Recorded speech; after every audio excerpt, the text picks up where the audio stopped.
Hello ladies and gentleman, welcome to PRC foundation. কেমন আছো তোমরা? আশা করি আল্লাহর রহমতে তোমরা অনেক ভালো আছো। আজকে আমরা উইলিয়াম শেক্সপিয়ারের একটি বিখ্যাত ড্রামা হ্যামলেট নিয়ে আলোচনা করব। উইলিয়াম শেক্সপিয়ার 1564 সালে জন্মগ্রহণ করে এবং 1616 সালে মৃত্যুবরণ করে। উইলিয়াম শেক্সপিয়ার একজন বিখ্যাত কবি, নাট্যকার এবং অভিনেতা ছিলেন। তো গাইস, এই লেকচারে আমরা এই ড্রামাটার কি ইনফরমেশন, থিমস, ক্যারেক্টার এবং সেটিং নিয়ে আলোচনা করব। তো আলোচনা শুরু করার পূর্বে আমি তোমাদেরকে একটা ইনফরমেশন দিতে চাই। এই ড্রামাটার কোশ্চিন পড়ার জন্য তোমরা আমাদের অফিসিয়াল ওয়েবসাইট www.literaturexpress.com ভিজিট করো।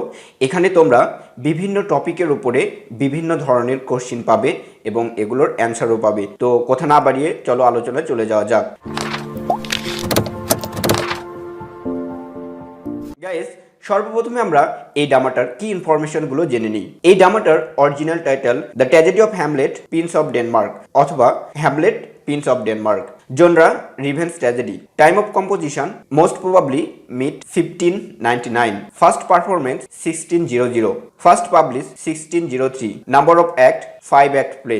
Name of the play within play or name of the tragedy within tragedy the mouse trap. Time setting Elizabethan period of renaissance. Place set in Denmark. তো guys, Shakespeare এই প্লেতে Denmark ছাড়াও আরও কিছু place mention করেছেন, যেগুলো হচ্ছে beside Denmark, Norway, France, England, university of Wittenberg. Guys, এবার আমরা এই ড্রামাটার ক্যারেক্টারগুলো জেনে নিব। তো ক্যারেক্টার জানার পূর্বে আমি তোমাদেরকে একটা ইনফরমেশন দিতে চাই।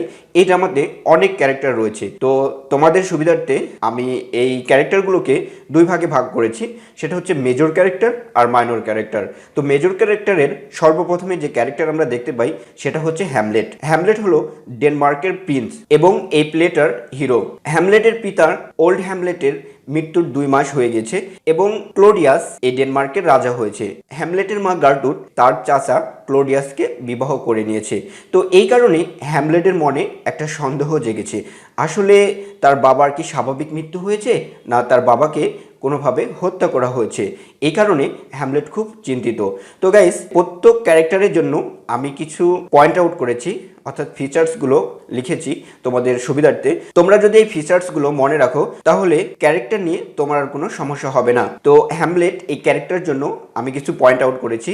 সেই পয়েন্টগুলো হচ্ছে prince of Denmark, tragic hero, son of formal king old Hamlet, son of queen গার্টুড, nephew of current king Claudius, student of Wittenberg, very disturbed by the doubt and introspective of his father's death. After knowing about his father's death, she is determined to take revenge. Guys, next character the ghost. The ghost এটা হলো old হ্যামলেটের আত্মা, অর্থাৎ old Hamlet 2 মাস আগে মারা গিয়েছে। তো এর মারা যাওয়ার পিছনে একটা রহস্য আছে, অর্থাৎ ডেনমার্কের সকল লোক জানে ওল্ড হ্যামলেটের মৃত্যু হয়েছে সাপে কেটে, কিন্তু দ্য গোস্ট অর্থাৎ ভূত এই মিস্ট্রিটা প্রকাশ করবে। তো ভূত হ্যামলেটকে বলে, বেটা, আমার মৃত্যু সাপে কেটে হয়নি, আমাকে হত্যা করা হয়েছে। তুমি আমার কাছে ওয়াদা করো যে তুমি এই হত্যার প্রতিশোধ নেবে। যাই হোক, এই আত্মাটা হ্যামলেটকে বলে, একদিন আমি বাগানের মধ্যে গভীর ঘুমে ঘুমান্বিত ছিলাম, তখন তোমার চাচা ক্লোডিয়াস আমার কানের ভিতরে বিষ ঢেলে দেয় এবং এই বিষ ঢালার কারণে আমার মৃত্যু হয়। তো এই আত্মাটা ক্লোডিয়াসের মুখোশ খুলে দিল। যাই হোক, এই ক্যারেক্টারের জন্য আমি কিছু পয়েন্ট করেছি। সেটা হচ্ছে the ghost of the late king of Denmark, representative of supernatural element, creates an atmosphere of horror and mystery, reveals the true character of Claudius and Gertrude. Guys, next character Claudius. Claudius ডেনমার্কের বর্তমান রাজা। ক্লডিয়াসের 2 ধরনের আমরা চরিত্র দেখতে পাই। বাহির থেকে Claudius একজন ভালো মানুষ, কিন্তু ভিতর থেকে ক্লডিয়াস আসলে একটা নিকৃষ্ট ষড়যন্ত্রকারী, একটা জঘন্য ব্যক্তি। রাজা হিসেবে ক্লডিয়াস একজন বিখ্যাত রাজা। শত্রুদের হাত থেকে তার রাজ্যকে সে সুরক্ষা করেছে। ক্লডিয়াসের জন্য আমি কিছু পয়েন্ট আউট করেছি, সেগুলো হলো present king of Denmark, uncle of Hamlet and husband of গার্টুড, ambitionate person, has good knowledge of the affair of state, best politician and wise king, a good schemer, protects his kingdom in the best way, good person in surface but actually hypocrite, villain and antagonist of the play, murder of his own brother old Hamlet. Next character গার্টুড। গার্টুড হলো হ্যামলেটের মা, অর্থাৎ affectionate mother এবং ডেনমার্কের রানী। গার্টুড তার first husband old হ্যামলেটের মৃত্যুর 2 মাসের মধ্যে ক্লডিয়াসকে বিবাহ করে নেয়। এই নাটকটা শেষে আমরা দেখতে পাবো গার্টুড তার নিজের জীবনকে স্যাক্রিফাইস করবে তার ছেলে অর্থাৎ হ্যামলেটের জীবনকে বাঁচানোর জন্য। তো গার্টুডের কিছু characteristic features: queen of Denmark, affectionate mother of Hamlet, a weak woman, shows inconstancy by marrying Claudius within 2 months of her first husband dead. Next character Horatio. Horatio হলো হ্যামলেটের ইউনিভার্সিটি ফ্রেন্ড। অ্যাকচুয়ালি হরেশিও একজন বিজ্ঞ অভিজ্ঞ ব্যক্তি। এই নাটকটার একমাত্র good character, সৎ character এই হরেশিও। তো হরেশিওর কিছু characteristics feature: university friend of Hamlet, scholar of the tragedy, sceptical, clear thinker and the most honest character of the play, a representative of common sense and honesty.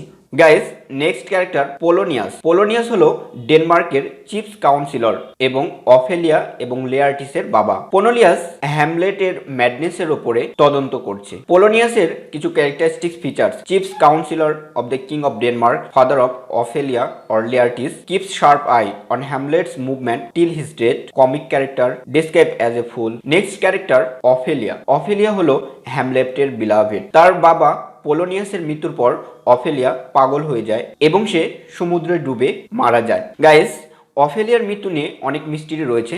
আসলে কেউ জানে না যে অফেলিয়া অ্যাক্সিডেন্টালি মৃত্যুবরণ করেছে অর সুইসাইড করেছে। তো অফেলিয়ার কিছু characteristics features: beloved of Hamlet, a beautiful girl, innocent but not ignorant, is called Rose of May, becomes mad after her father's death, dies by drawing in the river. Next character Laertes. Laertes হলো পোলোনিয়াসের ছেলে। Hamlet যখন ভুল করে পোলোনিয়াসকে হত্যা করে ফেললো তখন লেয়ার্টিস ফ্রান্সে ছিল এবং এই খবর শোনা মাত্রই লেয়ার্টিস ফ্রান্স থেকে চলে আসে তার বাবার হত্যার প্রতিশোধ নেওয়ার জন্য। তো লেয়ার্টিসের কিছু ক্যারেক্টারিস্টিক ফিচার হলো: son of Polonius, comes from to revenge on Hamlet, has a power to determination, dies in the fight. Next character Rosencrantz এবং গিল্ডেনস্টার্ন। রোজেনকান্স এবং গিল্ডেনস্টার্ন এই দুজন হ্যামলেটের স্কুল ফ্রেন্ড। তো হ্যামলেট যখন পাগলের অভিনয় করতে শুরু করে তখন ক্লোডিয়াস এই রোজেনকান এবং গিল্ডেনস্টার্নকে স্পাই হিসেবে নিযুক্ত করে, অর্থাৎ হ্যামলেটের উপরে এই দুজনকে গুপ্তচর হিসেবে নিয়োগ করে Claudius. Next character 14 birds. 14 birds হলো নরওয়ের প্রিন্স। তো এই নাটকটার শেষে 14 বার্ডস ডেনমার্কের রাজা হবে। 14 বার্ডস হ্যামলেটের কাহিনী শোনার পর হ্যামলেটকে হিরোইক ফিনারেল দিয়েছিল। তো গাইস, এবার আমরা কিছু মাইনর ক্যারেক্টার সম্পর্কে জানবো। সর্বপ্রথমে এই প্লেটাতে যে মাইনর ক্যারেক্টার আমরা দেখতে পাই সেটা হচ্ছে অশ্রিক। অশ্রিক একটা ফার্সিক্যাল অ্যান্ড টুপিড কোটিয়ার। আসলে বেসিক্যালি একজন ফানি ক্যারেক্টার। যখন হ্যামলেট আর লেয়ার্টিস মারামারি শুরু করে দিয়েছিল অফেলিয়ার ফিউনারেলে, তখন এই অশ্রিক হ্যামলেটকে প্ররোচিত করতেছিল যুদ্ধ করার জন্য। হ্যামলেট তার চ্যালেঞ্জটাকে অ্যাকসেপ্ট করে। আরও কিছু মাইনর ক্যারেক্টার আমরা দেখতে পাই, সেটা হচ্ছে রোলান্ডো, যেটা পোলোনিয়াসের সার্ভেন্ট ছিল, এবং আমরা এখানে কিছু কোটিয়ার দেখতে পাই, সি পাইলট দেখতে পাই, এবং আরও কিছু গার্ড এবং সোলজার দেখতে পাই, সেটা হচ্ছে মার্সিলাস, বার্নার্ডো, ফ্রান্সিসকো। তো এই ক্যারেক্টারের নামগুলো মনে রাখলে সামারিটা বুঝতে অনেক সুবিধা হবে। তো গাইস, এবার আমরা এই ড্রামাটার থিম নিয়ে আলোচনা করব। এই ড্রামাটাতে আমরা কয়েকটা থিম দেখতে পাই। সর্বপ্রথমে যে থিমটা আসে সেটা হচ্ছে রিভেঞ্জ। পুরো নাটকটাতে শেক্সপিয়ার রিভেঞ্জটাকে ফুটিয়ে তুলেছে, কারণ হ্যামলেট তার বাবার হত্যাকারীর ওপরে প্রতিশোধ নিতে চায়, রিভেঞ্জ নিতে চায়। লেয়ার্টিস যে তার বাবার হত্যার প্রতিশোধ নিতে চায়, অর্থাৎ প্রত্যেকটা ক্যারেক্টারের মধ্যেই রিভেঞ্জ, এই বিষয়টা কিন্তু শেক্সপিয়ার খুব সুন্দরভাবে ফুটিয়ে তুলেছে। Next theme death. এই নাটকটাতে ডেথ এমন একটা শব্দ, অর্থাৎ প্রত্যেকটা মেজর ক্যারেক্টারেরই কিন্তু এই নাটকটার শেষে মৃত্যু হয়ে গেছে। যেমন মেজর ক্যারেক্টারের মধ্যে আছে ক্লোডিয়াস, গার্টুড, হ্যামলেট, লেয়ার্টিস, পোলোনিয়াস, অর্থাৎ সব ক্যারেক্টারেরই কিন্তু মৃত্যু হয়ে যায়। সো ডেথ এই প্লেটার একটা মেজর থিম। এরপরে নেক্সট থিম হচ্ছে ইন্ট্রিগ। ইন্ট্রিগ মানে ষড়যন্ত্র, অর্থাৎ চক্রান্ত। এই প্লেটাতে আমরা চক্রান্ত এই বিষয়টাকে কিন্তু খুব সুন্দরভাবে দেখতে পাই, কারণ এই ডেনমার্কের যে রাজা ক্লোডিয়াস, এই ক্লোডিয়াস হ্যামলেটের বিরুদ্ধে বিশাল একটা ষড়যন্ত্র করে, অর্থাৎ হ্যামলেটকে হত্যা করার একটা ষড়যন্ত্র করে। সো এই ইন্ট্রিগ এই প্লেটার আরেকটা থিম। নেক্সট যে থিমটা দেখতে পাই সেটা হচ্ছে ম্যাডনেস। ম্যাডনেস এই থিমটাকে শেক্সপিয়ার খুব সুন্দরভাবে ফুটিয়ে তুলেছে, অর্থাৎ কোনো সত্য কাহিনী, কোনো সত্য ঘটনাকে উদ্ঘাটন করার জন্য শেক্সপিয়ার এই ট্রিকটা ব্যবহার করেছে। তো এই নাটকটিতে আমরা দেখি যে হ্যামলেট পাগলের অভিনয় করে। কেন পাগলের অভিনয় করে? আসলে হ্যামলেট নিশ্চিত হতে চায় তার বাবার স্বাভাবিক মৃত্যু হয়েছিল না তাকে হত্যা করা হয়েছিল, এর জন্য সে পাগলের অভিনয় করে। সো ম্যাডনেস এই প্লেটার আরেকটা থিম। নেক্সট যে থিমটা দেখতে পাই সেটা হচ্ছে theatre or play within play.